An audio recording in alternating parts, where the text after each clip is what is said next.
Assalamualaikum warahmatullahi wabarakatuh. Kami dari kelompok 2 akan menjelaskan tentang morfologi bunga. Lebih tepatnya itu jenis dan bagian bunga. Sebelum masuk ke materi, saya sebagai ketua kelompok akan memperkenalkan diri beserta kelompok-kelompok kami. Yang pertama yaitu Raihan Wisnuwardana, saya sendiri. Lalu ada Firnanda Hilyaul Aulia dan Dimas Yudhistira. Yang terakhir Muhammad Hasim Pambudi. Oke, pengertian bunga. Bunga yaitu batang dan daun yang termodifikasi. Modifikasinya itu disebabkan oleh dihasilkannya sejumlah enzim yang dirangsang oleh sejumlah fitohormon tertentu. Fitohormon itu adalah sekumpulan senyawa organik, bukan hara atau nutrien. Oke, fungsi bunga. Fungsi bunga yaitu sebagai alat perkembangbiakan generatif pada tumbuhan berbiji. Ini pada tumbuhan berbiji ya. Terus bentuk dan sifat bunga. Bentuk bunga selalu berbentuk simetris. Ada dua bentuk bunga yaitu actinomorf dan zygomorf. Actinomorf itu berbentuk bintang ya, simetri radial. Kalau zygomorf itu simetri cermin. Oke, selain bentuk yang menarik, terdapat sifat-sifat bunga yang menarik lainnya yaitu warna, baunya, serta ada atau tidaknya madu pada bunga itu. Lalu jumlah bunga dan tata letaknya pada suatu tumbuhan. Letak dan besar bunga pada tumbuhan ya. Yang pertama, bunga pada ujung batang. Contohnya kembang merak. Saya tadi lihat di Google, kembang merak itu warna merah dan kuning ya. Lalu bunga yang ada di ketiak daun. Contohnya kembang telang. Seperti yang kita teliti minggu lalu, kembang telang ya. Itu kan kalau kita lihat bunganya di ketiak daun. Lalu terpencar atau terpisah. Contohnya kembang sepatu ya. Oke, materi yang selanjutnya bisa dilanjut oleh teman saya. Bunga majemuk yaitu kumpulan bunga-bunga yang terkumpul dalam satu karangan. Dalam konteks ini, satuan bunga yang menyusun bunga majemuk disebut floret. Lazimnya, pada bunga majemuk dapat kita beda-bedakan bagian-bagian berikut. Bagian-bagian yang bersifat seperti batang atau cabang. Yang pertama ibu tangkai batang, lalu tangkai bunga, dan dasar bunga. Lalu bagian-bagian yang bersifat seperti daun, seperti daun-daun pelindung, daun tangkai, seludang bunga, daun-daun pembalut, kelopak tambahan, daun-daun kelopak, daun-daun mahkota atau daun tajuk, daun-daun tenda bunga, benang-benang sari, dan daun-daun buah. Bunga majemuk dapat dibedakan dalam 3 golongan. Yang pertama, bunga majemuk tak terbatas, yaitu bunga majemuk yang ibu tangkainya dapat tumbuh terus dengan cabang-cabang yang dapat bercabang lagi atau tidak, dan mempunyai susunan akropetal, dan membunga-bunga pada bunga majemuk mekar berturut-turut dari bawah ke atas. Contoh mangga. Dalam golongan ini dapat dibedakan lagi. Yang pertama yaitu ibu tangkainya tidak bercabang-cabang, sehingga bunga langsung terdapat pada ibu tangkainya. Yang kedua, ibu tangkai bercabang-cabang dan cabang-cabangnya dapat bercabang lagi, sehingga bunga-bunga tidak terdapat pada ibu tangkainya. Yang kedua, bunga majemuk berbatas, yaitu bunga majemuk yang ujung ibu tangkainya selalu ditutup dengan suatu bunga. Jadi, ibu tangkainya mempunyai pertumbuhan yang terbatas. Bunga majemuk berbatas memiliki 3 sifat. Yang pertama yaitu monokasial. Jika ibu tangkai hanya mempunyai 1 cabang, contohnya kapas. 2 dikasial. Jika ibu tangkai keluar cabang yang berhadapan, contoh pada bunga berbibir. 3 bilokasial. Jika ibu tangkai keluar lebih dari 2 cabang pada suatu tempat yang sama, contoh bunga oleander. Ragam bunga majemuk berbatas, yaitu anak payung menggarpu, bunga tangga, bunga sekrup, bunga sabit, dan bunga kipas. Yang ketiga, bunga majemuk campuran. Bunga yang memperlihatkan baik sifat-sifat bunga majemuk berbatas maupun sifat bunga majemuk tak berbatas. Ragam bunga majemuk yaitu bahan semu, contohnya remujung. Dua, lembing, contohnya juncus. Yang ketiga, tukal, contohnya rami. Dan keempat, berkas, contohnya jatam. Bagian-bagian bunga. Bunga pada umumnya memiliki bagian-bagian berikut. Yang pertama, mahkota atau corolla.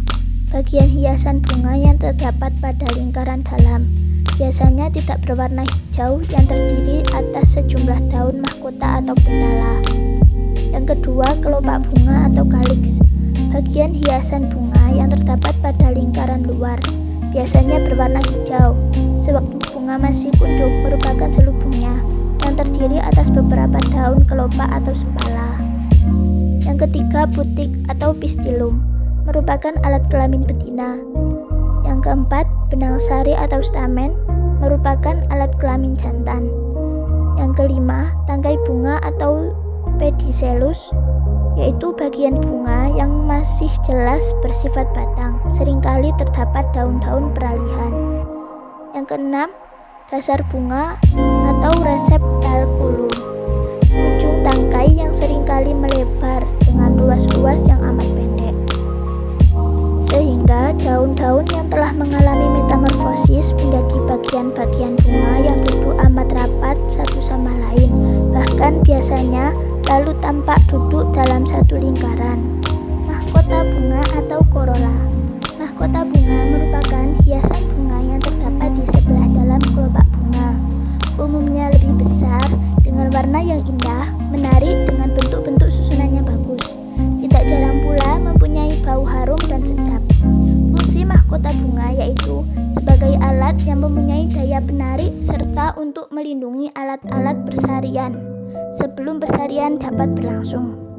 Mahkota bunga memiliki sifat yang berbeda-beda, diantaranya yaitu A. Berlekatan, B.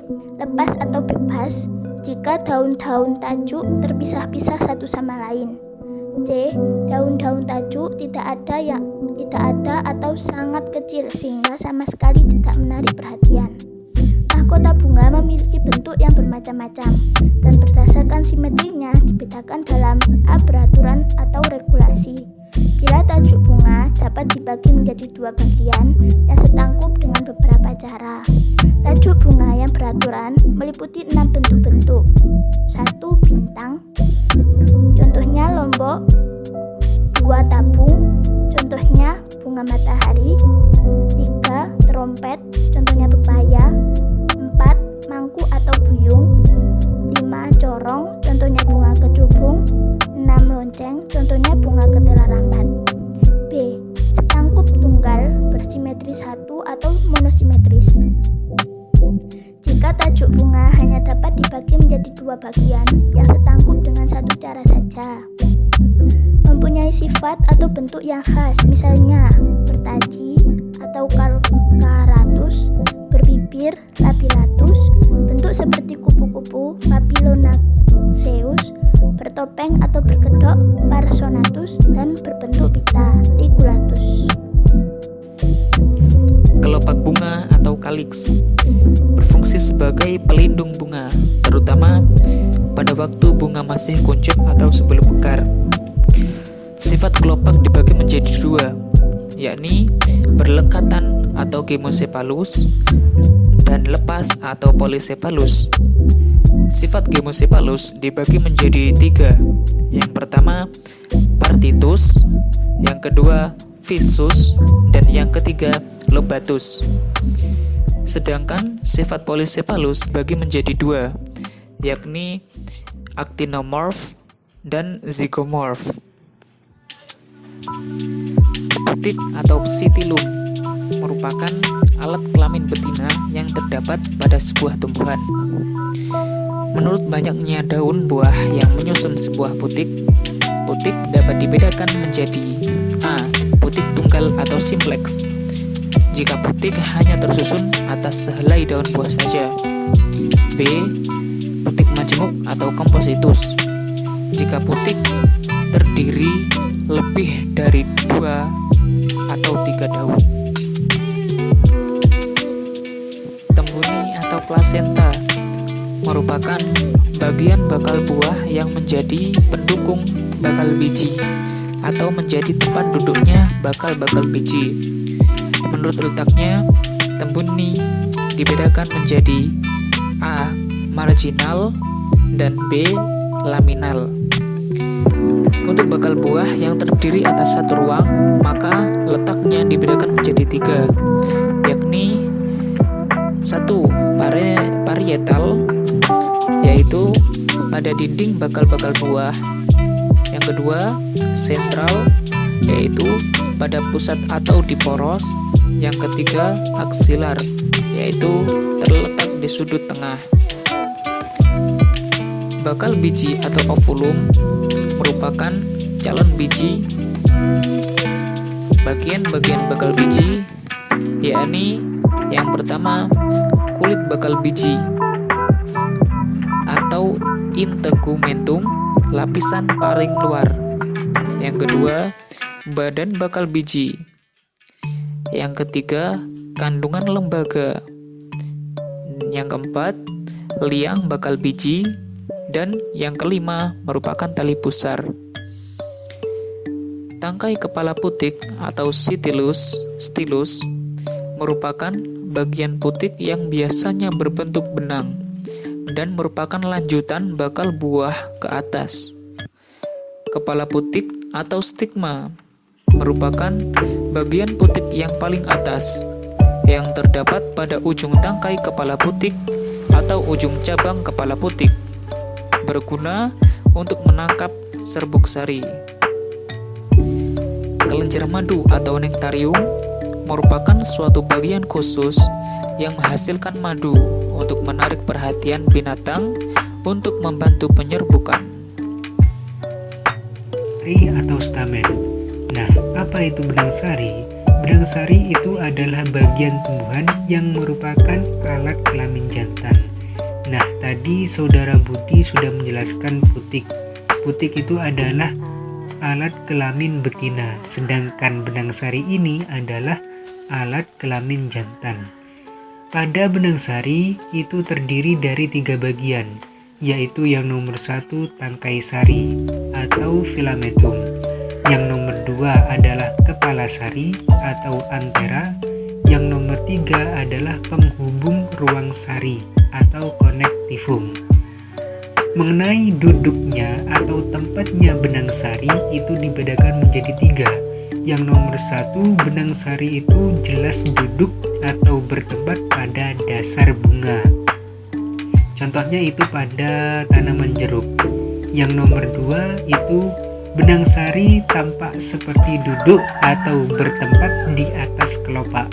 Contohnya itu pada bunga mawar. Yang nomor 3 adalah benang sari yang tampak duduk atau menempati di atas tajuk bunga. Contohnya itu ada di bunga Corolif Lorch atau buntut tikus. Bagian-bagian benang sari. Nah, tadi sudah saya jelaskan atau sebutkan bahwasanya bagian-bagian benang sari itu ada 3 macam. Yang nomor 1 itu adalah tangkai sari, yang nomor 2 adalah kepala sari, yang nomor 3 adalah penghubung ruang sari. Nah, tangkai sari itu adalah bagian bunga atau tumbuhan yang berbentuk benang dengan kelopak benang sedangkan kepala sari adalah bagian bunga atau tanaman atau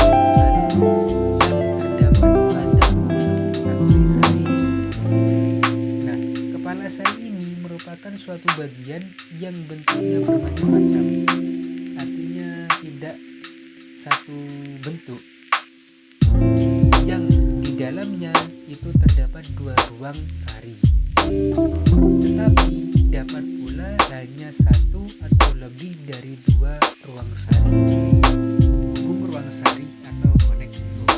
Nah, penghubung ruang sari ini biasanya berukuran kecil hingga seringkali tidak disadari atau tidak begitu terang. Tapi ada pula kalanya penghubung sari itu kelihatan jelas, lebar hingga kedua ruang sarinya seakan-akan agak berjauhan satu sama lain. Penyerbukan dan pembuahan atau disebut dengan pollination dan fertilization. Yang pertama adalah penyerbukan. Penyerbukan itu adalah jatuhnya serbuk sari pada kepala putih. Ini berlaku pada golongan tumbuhan berbiji tertutup. Kalau pada golongan tumbuhan yang berbiji terbuka, itu adalah jatuhnya serbuk sari langsung pada bakal biji. Yang nomor dua adalah pembuahan atau fertilization. Pembuahan atau fertilization adalah terjadinya perkawinan sel telur yang terdapat dalam kandung lembaga di dalam bakal biji dengan suatu inti yang berasal dari serbuk sari. Berdasarkan asalnya, serbuk sari yang jatuh di kepala putih, penyerbukan dapat dibedakan dalam beberapa macam. Yang nomor satu, penyerbukan sendiri atau autogamy. Jika serbuk sari yang jatuh di kepala putih berasal dari bunga itu sendiri, nah itu dapat disebut dengan penyerbukan sendiri atau autogamy. Yang nomor dua adalah penyerbukan tetangga atau geitonogamy. Penyerbukan tetangga itu terjadi jika serbuk sari yang jatuh di kepala putih berasal dari bunga lain pada tumbuhan itu juga. Artinya bukan kepala putih sendiri. Yang nomor tiga adalah penyerbukan silang atau allogamy.